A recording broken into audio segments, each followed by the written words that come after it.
In this video, I'll show you how to turn on and off your Onn Roku TV in case you don't know where the remote is and you just want to shut down your TV or to turn it on.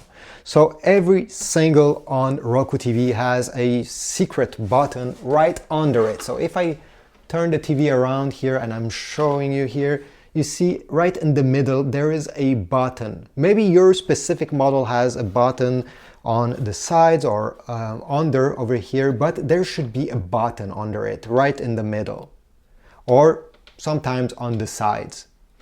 Okay, so this is the button I'll use, and what I'll do now is I'll simply keep it pressed for about 3 seconds. I'm keeping it pressed, 1, 2, 3, and the screen is turned off. I can release the button with my finger and you see the screen is dark. It means the TV is turned off. To turn it on back again, same thing. I'm just keeping pressed this button, and usually just after pressing it 1 second, the screen powers back on and you can go ahead and use it again.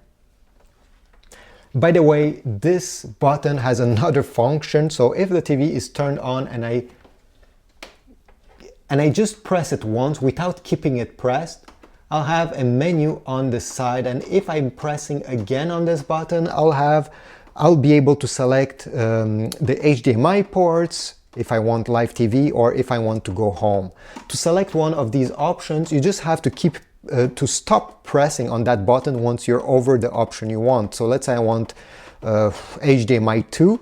I'll select HDMI 2. I stop pressing and the TV will go on HDMI 2. And I can do this as many times as I want. Let's say I want home. I select home. I release it, and here we go. So I hope this tutorial was helpful. I hope also you find out where you put your remote control, and subscribe, like, comment, and I'll see you in the next video.